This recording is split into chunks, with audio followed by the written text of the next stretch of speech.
വടക്കൻ കേരളത്തിലേക്കാണ് ടോപ് 10 പോകുന്നത്.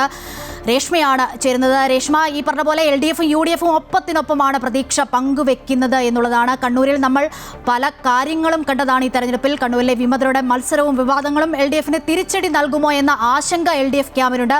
അതൊക്കെ വോട്ടാക്കി മാറ്റുന്നു അല്ലെങ്കിൽ മാറ്റാം എന്ന പ്രതീക്ഷയിലായിരുന്നല്ലോ UDFും. സ്ട്രോങ് റൂം തുറക്കലും അനൗൺസ്മെന്റ് വിവാദവും ഒക്കെ കോഴിക്കോട്ട് ഉയർന്നു കേട്ടതാണ്. പ്രതീക്ഷകൾ പങ്കുവെക്കുന്നുണ്ട് ഒപ്പത്തിനൊപ്പം NDAയും. വിവരങ്ങൾ എങ്ങനെയാണ്? തീർച്ചയായും അശ്വതി, എക്സിറ്റ് പോളിൽ UDFിന് അനുകൂലമാണ് മലബാർ എങ്കിൽ പോലും ഇപ്പോഴും പ്രവചനാതീതമാണ്. ഇവിടുത്തെ നമ്മുടെ ഫലപ്രഖ്യാപനം വരും മുന്നേ പോലും പ്രവചനാതീതമാണ് ഈ വോട്ടെണ്ണൽ. ആരോടൊപ്പം നിൽക്കും, ആര് തൂക്കും മലബാർ എന്ന കാര്യത്തിൽ ഇപ്പോഴും മുന്നണികൾക്കുള്ളിൽ തന്നെ ആശങ്ക ഉയരുന്നുണ്ട്. നമുക്ക് കോഴിക്കോടേക്ക് കടന്നാൽ തന്നെ അറിയാം, കോഴിക്കോട് ഏറ്റവും ശ്രദ്ധേയമായ മത്സരം നടക്കുന്ന 3 മണ്ഡലങ്ങളിൽ ഒന്ന് ബേപ്പൂർ മണ്ഡലമാണ്. മന്ത്രി PA മുഹമ്മദ് റിയാസാണ് ഇവിടെ മത്സരിക്കുന്നത്. തൊട്ടൊപ്പം തന്നെ NCPയിലെ തർക്കത്തെ തുടർന്നും AK ശശീന്ദ്രൻ മത്സരിച്ച എലത്തൂർ മണ്ഡലം, ഒപ്പം പേരാമ്പ്രയിൽ അനൗൺസ്മെന്റ് വിവാദം ഉൾപ്പെടെ LDF കൺവീനറാണ് ഇവിടെ മത്സരിച്ചത് TP രാമകൃഷ്ണൻ. ഈ 3 മണ്ഡലങ്ങളിലേക്കാണ് കേരളം ഉറ്റുനോക്കുന്നത്.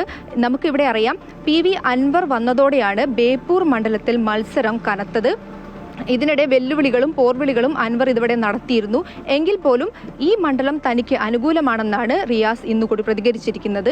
എലത്തൂരിലേക്ക് കടക്കുമ്പോൾ എലത്തൂർ UDFിനൊപ്പം ചായുമോ എന്നുള്ളൊരു ആശങ്ക LDF ക്യാമ്പിലുണ്ട്.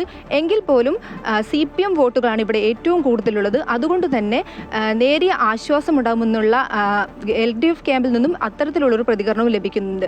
പേരാമ്പ്രയിലേക്ക് നമുക്ക് കടക്കുമ്പോൾ ഇന്ന് TP രാമകൃഷ്ണൻ പറഞ്ഞത് ഒട്ടും ആശങ്കയില്ലെന്നാണ്, നമ്മൾ തിരിച്ചു പിടിക്കും എന്ന് തന്നെയാണ് പേരാമ്പ്രയിൽ നിന്നും TP രാമകൃഷ്ണൻ ഉൾപ്പെടെ പറയുന്നത്. അനൗൺസ്മെന്റ് വിവാദം ഉൾപ്പെടെയുള്ളവ ഏശിയില്ല എന്നുള്ള തരത്തിലാണ് അദ്ദേഹം പ്രതികരണം നടത്തിയിരുന്നത്. ഇനി നമുക്ക് കണ്ണൂരിലേക്ക് കടക്കുമ്പോൾ അറിയാം, വിമതരാണ് കണ്ണൂരിൽ ഏറ്റവും കൂടുതൽ വിവാദം സൃഷ്ടിച്ചിരിക്കുന്നത്. വിമതര തളിപ്പറമ്പ്, പയ്യന്നൂർ മണ്ഡലങ്ങളിൽ നിന്ന് വിമതർ ജയിച്ചു കയറുമോ എന്നുള്ളൊരു ആശങ്ക LDF ക്യാമ്പിലുണ്ട്. തൊട്ടപ്പുറം തന്നെ നമുക്ക് പേരാവൂരിലറിയാം, AK ശൈലജ മത്സരിച്ച് കയറുമോ, ഒപ്പം തന്നെ സണ്ണി ജോസഫ് തോൽക്കുമോ എന്നുള്ള തരത്തിലുള്ള ആശങ്കയും അതുപോലെ തന്നെ ഉയരുന്നുണ്ട്. അടുത്ത നമുക്ക് കയറുന്നത് കാസർഗോഡേക്കാണ്. കാസർഗോഡ് ജില്ലയിൽ നമുക്കറിയാവുന്നതുപോലെ BJP പ്രതീക്ഷ വെക്കുന്ന ഒരു മണ്ഡലമാണ്. ഇവിടെ ഇത്തവണയെങ്കിലും, കഴിഞ്ഞ തവണ നമുക്കറിയാം നേരിയ ഭൂരിപക്ഷത്തിനാണ് ഇവിടെ സുരേന്ദ്രൻ തോറ്റിരുന്നത്. ഇത്തവണ BJPക്ക് ഈ മണ്ഡലം തിരിച്ചു കിട്ടുമെന്നുള്ളൊരു പ്രതീക്ഷ NDA ക്യാമ്പിൽ നിന്നും ഉയരുന്നുണ്ട്. അതേസമയം UDFിന് ഇവിടെ ആത്മവിശ്വാസം തന്നെയുണ്ട്. തങ്ങളോടൊപ്പം തന്നെ മണ്ഡലം നിൽക്കുമെന്നുള്ള ആത്മവിശ്വാസമാണ് UDF ഇവിടെ പ്രകടിപ്പിക്കുന്നത്. അതേസമയം തൃക്കരിപ്പൂരിൽ സന്ദീപ് വാര്യർ.